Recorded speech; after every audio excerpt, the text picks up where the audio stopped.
इस टॉपिक है न्यूक्लियस, इसको कैरियन भी बोलते हैं। न्यूक्लियस को डिस्कवर रॉबर्ट ब्राउन ने किया था और क्रोमेटिन को डिस्कवर फ्लेमिंग ने किया था। फिर हेमरलिंग ने एक एक्सपेरिमेंट किया था जिसको हेमरलिंग एक्सपेरिमेंट बोलते हैं, और उस एक्सपेरिमेंट से हेमरलिंग ने ये प्रूव किया था कि जो न्यूक्लियस है वो इम्पॉर्टेंट है हेरिडिटी कंट्रोल करने के लिए, सेल की ग्रोथ के लिए और सेल मेटाबॉलिज्म के लिए। और न्यूक्लियस की स्टडी को क्या बोलते हैं? कैरियोलॉजी बोलते हैं। और स्ट्रेसबर्गर ने ये बताया कि जो न्यूक्लियस अराइज होता है वो प्री एग्जिस्टिंग न्यूक्लियस से ही अराइज होता है।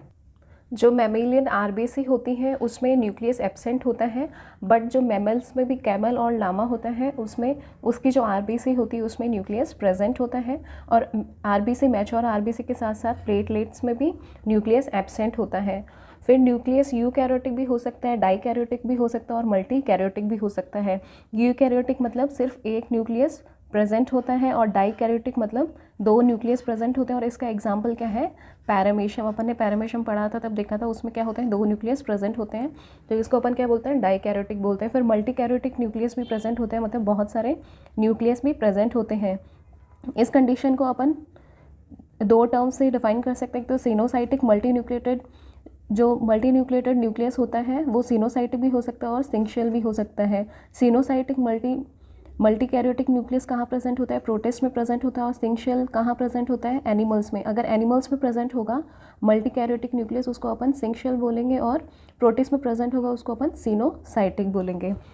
फिर जो न्यूक्लियस होता है वो दो फेज़ में अकर होता है, एक तो इंटरफेज में और एक डिवीजन फेज़ में। इंटरफेज में क्या होता है, जो सेल होती है वो क्या करती है? फंक्शन करती है। और डिवीजन फेज़ में क्या होता है? सेल का फॉर्मेशन होता है। सेल डिवाइड करता है और जो इंटरफेस होता है उसमें सेल फंक्शन करता है। फिर जो न्यूक्लियस का साइज़ होता है वो दो चीज़ों पे डिपेंड करता है, एक तो क्रोमोसोम नंबर पे डिपेंड करता है। अगर क्रोमोसोम के नंबर ज़्यादा होंगे तो न्यूक्लियस का साइज़ भी ज़्यादा होगा। और दूसरा न्यूक्लियोसाइटोप्लाज्मिक रेशियो पे डिपेंड करता है। और ये न्यूक्लियोसाइटोप्लाज्मिक रेशियो क्या होते हैं? न्यूक्लियस और साइटोप्लाज्म का वॉल्यूम का रेशियो होता है। इसको कैसे निकालते हैं? न्यूक्लियोसाइटोप्लाज्मिक रेशियो को NP से डिनोट करते हैं। वो किसके बराबर होता है?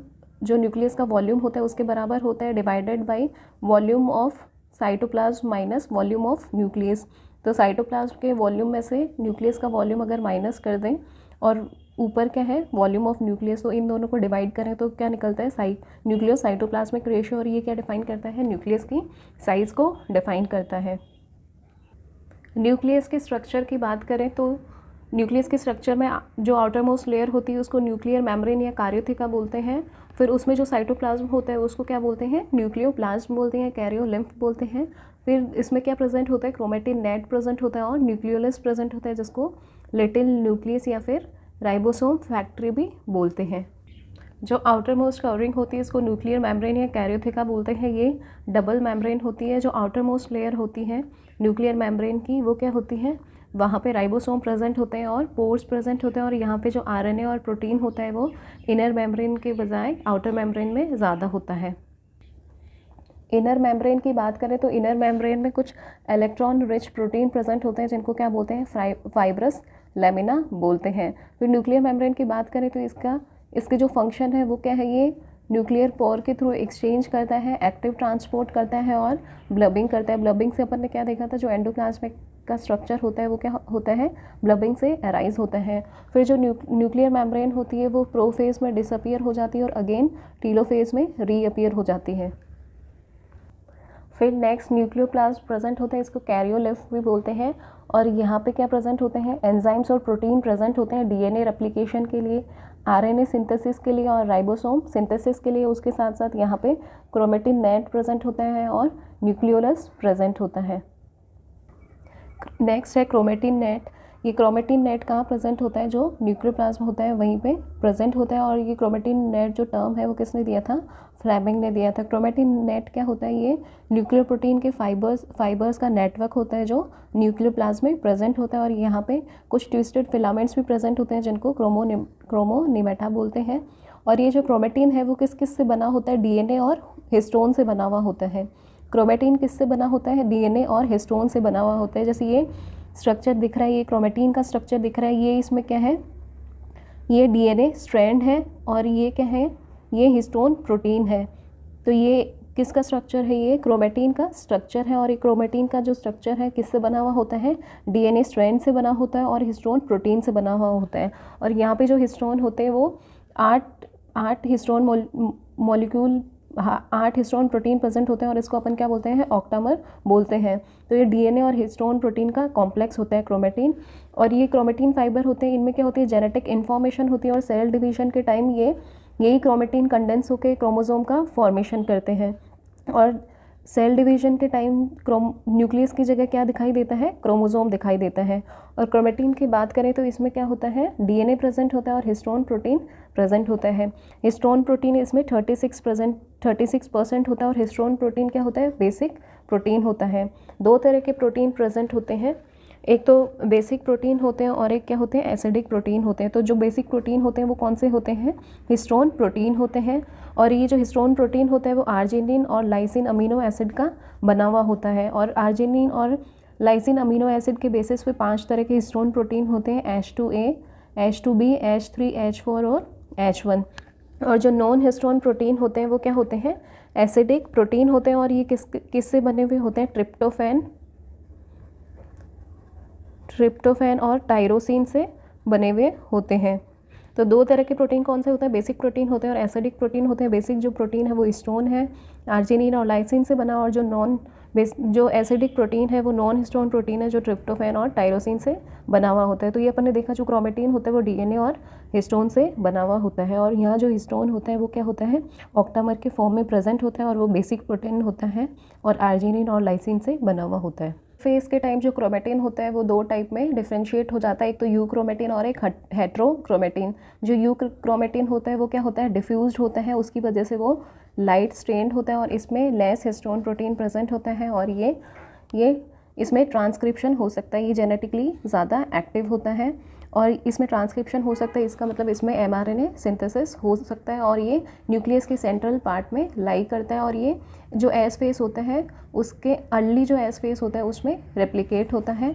और हेट्रोक्रोमेटिन की बात करें तो ये क्या होता है? कंडेंस्ड होता है, उसकी वजह से इसकी जो स्टेनिंग होती है वो डार्क होती है। और इसमें क्या होते हैं? मोर हिस्टोन प्रोटीन होते हैं और ये जेनेटिकली लेस एक्टिव होता है। इसमें जो ट्रांसक्रिप्शन प्रॉपर्टी होती है वो एब्सेंट होती है और ये न्यूक्लियर मेम्ब्रेन के पास में प्रेजेंट होता है और ये लेट एस फेज में रेप्लिकेट करता है। अपन ने देखा यू क्रोमेटिन होता है वो अर्ली एस फेज में रेप्लिकेट करता है, बट हेट्रोक्रोमेटिन होता है वो लेट एस फेज में रेप्लिकेट करता है।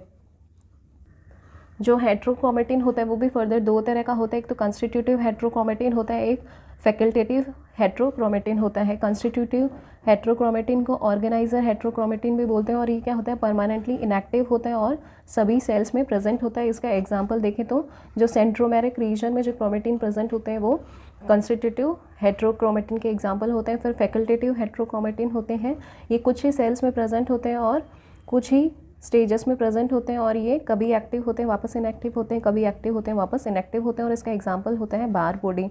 फीमेल सेल होता है उसमें जो डबल एक्स क्रोमोसोम होते हैं उनमें से एक एक्स क्रोमोसोम फंक्शनल होता है और एक एक्स क्रोमोसोम होता है वो क्या हो जाता है? नॉन फंक्शनल हो जाता है और डार्क हो जाता है। उसको अपन क्या बोलते हैं? बार बॉडी। तो वो बार बॉडी किसका एग्जाम्पल है? फैकल्टेटिव हेट्रोक्रोमेटिन का एग्जाम्पल है। नेक्स्ट है न्यूक्लियोलस। ये कहाँ प्रेजेंट होता है? न्यूक्लियर प्लाज्मा ही प्रेजेंट होता है। और जो आरबीसी और स्पर्म होता है उसमें न्यूक्लियोलस एब्सेंट होता है और इसमें ये मेम्ब्रेनलेस होता है, मेम्ब्रेन एब्सेंट होती है। और यहाँ पे जो राइबोसोमल आरएनए होता है उसका सिंथेसिस होता है न्यूक्लियोलस में। और यहाँ पे एक रीजन होता है एनओआर, न्यूक्लियोलर ऑर्गेनाइजर रीजन। ये एक स्पेसिफिक साइट होती है जिस पे जो न्यूक्लियोलस होता है वो क्रोमेटिन से अटैच होता है। उस स्पेसिफिक साइट को अपन क्या बोलते हैं? एनओआर बोलते हैं, न्यूक्लियोलर ऑर्गेनाइजर रीजन बोलते हैं। और ये कहाँ होता है? सेड क्रोमोसोम होते हैं उनमें प्रेजेंट होता है। न्यूक्लियोलस जो होता है वो डिसअपियर होता है प्रोफेज में और वापस से रीअपियर होता है टीलोफेज स्टेज में। और इसमें बात करें तो जो प्रोटीन होता है वो 85% होता है, आरएनए 10% होता है और डीएनए 5% होता है। फिर न्यूक्लियोलस में एक अमोर्फस मैट्रिक्स प्रेजेंट होता है जिसको पार्स अमोर्फा बोलते हैं और इसमें फाइबर्स और ग्रेन्यूल्स प्रेजेंट होते हैं। और वो ग्रेन्यूल्स किसके होते हैं? आरएनए के ग्रेन्यूल्स होते हैं। अब न्यूक्लियोलस के फंक्शन की बात करें तो इसका जो मेन फंक्शन होता है वो क्या होता है? आरएनए का सिंथेसिस करना। और ये जो आरआरएनए का सिंथेसिस होता है न्यूक्लियोलस में, वो राइबोसोमल प्रोटीन के साथ मिलके क्या करता है, राइबोसोम का फॉर्मेशन करता है। और राइबोसोम फॉर्मेशन के साथ साथ ये क्या करता है, आरआरएनए का सिंथेसिस करता है। उसके साथ साथ ये सेल डिवीजन में स्पिंडल फॉर्मेशन का भी काम करता है। नेक्स्ट क्रोमोसोम की बात करते हैं। क्रोमोसोम क्या होते हैं, अभी अपन ने देखा था क्रोमेटिन जो फाइबर्स होते हैं क्रोमेटिन, वो क्या हो जाते हैं, हाईली कंडेंस्ड हो जाते हैं सेल डिवीजन के टाइम, और उन्हीं को क्या बोलते हैं, क्रोमोसोम बोलते हैं। तो क्रोमोसोम क्या होते हैं, हाईली कंडेंस्ड क्रोमेटिन ही होते हैं। जो क्रोमेटिन हाईली कंडेंस्ड हो जाते हैं सेल डिवीजन के टाइम, उनको अपन क्या बोलते हैं, क्रोमोसोम बोलते हैं। और ये सिर्फ सेल डिवीजन के टाइम अपीयर होते हैं, इंटरफेस के टाइम ये विजिबल नहीं होते। और क्रोमोसोम को डिस्कवर किसने किया था, स्ट्रेसबर्गर ने किया था। और क्रोमोसोम टर्म किसने दिया था, वेल्डेयर ने दिया था। और क्रोमोसोम की अगर स्टडी करनी है तो मेटाफेज जो स्टेज होता है वहाँ पे इसकी बेस्ट स्टडी होती है। जो क्रोमोसोम का नंबर होता है उसका साइज़ के साथ और कॉम्प्लेक्सिटी ऑफ ऑर्गेनिज्म के साथ कोई रिलेशन नहीं होता। सोमैटिक सेल में जो क्रोमोसोम का नंबर होता है वो क्या होते हैं, डिप्लॉइड होते हैं। और जर्म सेल में बात करें तो हैप्लॉइड क्रोमोसोम प्रेजेंट होते हैं। नेक्स्ट क्रोमोसोम का स्ट्रक्चर देखते हैं। जो क्रोमोसोम की जो आउटर मोस्ट लेयर होती है उसको क्या बोलते हैं, पेलिकल बोलते हैं, और वो प्रोटीन की कवरिंग होती है। फिर जो क्रोमोसोम में मैट्रिक्स होता है वो नॉन जेनेटिक होता है। फिर इसमें जो थर्ड स्ट्रक्चर प्रेजेंट होता है वो क्रोमेटिड होता है। क्रोमेटिड क्या होता है, जब सेल डिवीजन होता है तो मेटाफेज पे जो ईच क्रोमोसोम होते हैं वो 2 सिलेंड्रिकल स्ट्रक्चर का फॉर्मेशन करते हैं, जिसको क्या बोलते हैं, क्रोमेटिड्स बोलते हैं। जैसे ये क्या है, ये 2 सिलेंड्रिकल स्ट्रक्चर हैं, इनको क्या बोलते हैं, क्रोमेटिड्स बोलते हैं। और ये क्रोमेटिड क्या होते हैं, रेप्लिकेटेड क्रोमोसोम ही होते हैं। मेटाफेज पे इनका क्रोमेटिड का फॉर्मेशन होते हैं और ये जॉइन होते हैं सेंट्रोमियर के थ्रू। ये क्या है, ये एक क्रोमेटिड है और ये दूसरा क्रोमेटिड है, और ये दोनों क्रोमेटिड किसके थ्रू जॉइंट है, सेंट्रोमियर के थ्रू जॉइंट है। ये बीच में क्या होता है, सेंट्रोमियर होता है, और ये क्या होते हैं, 2 क्रोमेटिड इस सेंट्रोमियर से एक दूसरे से जुड़े हुए रहते हैं। फिर एक क्रोमेटिड की बात करें अपन, इस क्रोमेटिड की बात करें तो इस क्रोमेटिड में क्या प्रेजेंट होता है, डीएनए के थ्रेड्स प्रेजेंट होते हैं। ये क्या है, डीएनए के थ्रेड्स प्रेजेंट हैं इसमें। और इन डीएनए थ्रेड्स को अपन क्या बोलते हैं, क्रोमोनिमेटा बोलते हैं। इनको क्या बोलते हैं, क्रोमोनिमेटा बोलते हैं। क्रोमोनिमेटा थ्रेड्स ये क्या होते हैं, डीएनए के थ्रेड्स ही होते हैं। और क्या होता है, हिस्टोन और नॉन हिस्टोन प्रोटीन प्रेजेंट होता है और उसके साथ आरएनए प्रेजेंट होता है। फिर क्रोमेटिड के बाहर एक बीड लाइक स्ट्रक्चर होता है जिसको क्या बोलते हैं, क्रोमोमियर्स बोलते हैं। फिर ये जो सेंट्रोमियर होता है इसको अपन क्या बोलते हैं, काइनेटोकोर भी बोलते हैं। सेंट्रोमियर बोल दो या काइनेटोकोर बोल दो, ये एक ही बात है। और इसको क्या बोलते हैं, प्राइमरी कॉन्स्ट्रिक्शन भी बोलते हैं। इसको प्राइमरी कॉन्स्ट्रिक्शन भी बोलते हैं। ये प्राइमरी कॉन्स्ट्रिक्शन क्या होता है, जब मेटाफेज पे जो क्रोमोसोम होते हैं उनसे 2 क्रोमेटिड का फॉर्मेशन होता है, फिर वो सेंट्रोमियर से जॉइन होते हैं। और यहाँ पे क्या होती है, ये एक काइनेटोकोर या सेंट्रोमियर, ये क्या होती है, एक प्रोटीन की डिस्क होती है। और ये काइनेटोकोर पे क्या होते हैं, ये एक्चुअल साइट होती है जहाँ पे जो क्रोमोसोम होते हैं वो स्पिंडल से सेल डिवीजन के टाइम अटैच होते हैं। और ये जो प्राइमरी कॉन्स्ट्रिक्शन होता है वो कुछ नहीं होता, ये बस जो क्रोमोसोम का जो नैरो रीजन है रिमेनिंग पार्ट से, ये क्या है, नैरो रीजन है, इसी को अपन ने क्या बोला है, प्राइमरी कॉन्स्ट्रिक्शन बोला है। और एक सेकेंडरी कॉन्स्ट्रिक्शन भी होता है। ये क्या होता है, ये मान लीजिए ये क्रोमेटिड है और ये क्या है, अपन ने देखा सेंट्रोमियर या काइनेटोकोर, या यहाँ पे क्या होता है, प्राइमरी कॉन्स्ट्रिक्शन भी प्रेजेंट होती है। फिर यहाँ पे एक बल्ब लाइक स्ट्रक्चर होता है जिसको अपन ने देखा क्या होता है, ये एनओआर होता है। और ये यहाँ पे क्या होती है, सेकेंडरी कॉन्स्ट्रिक्शन प्रेजेंट होती है।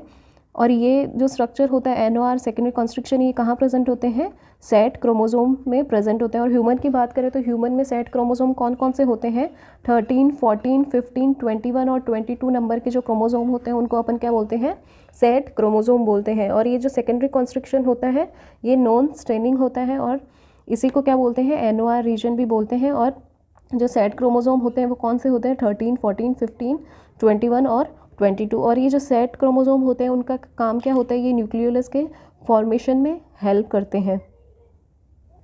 सेंट्रोमियर की पोजीशन के बेसिस पे 4 तरह के क्रोमोसोम होते हैं। एक तो टीलोसेंट्रिक होता है, एक्रोसेंट्रिक, मेटासेंट्रिक और सब मेटासेंट्रिक। टीलोसेंट्रिक में क्या होता है, ये इसमें क्या होता है, एक ही क्रोमेटिड प्रेजेंट होता है। यहाँ जो सेंट्रोमियर होता है वो क्या होता है, टर्मिनल होता है। ये क्या दिख रहा है, ये सेंट्रोमियर है ये क्या होता है, टर्मिनल होता है, टिप पे प्रेजेंट होता है। और एक्रोसेंट्रिक में क्या होता है, ये सब टर्मिनल होता है, टिप के पास में प्रेजेंट होता है। और मेटासेंट्रिक में क्या होता है, ये बीच में प्रेजेंट होता है। ये दो क्या है, क्रोमेटिड है, और ये सेंट्रोमियर क्या है, बीच में प्रेजेंट है। और सब मेटासेंट्रिक में बात करें तो या तो सेंटर में होता है या ये मिड पॉइंट में होता है।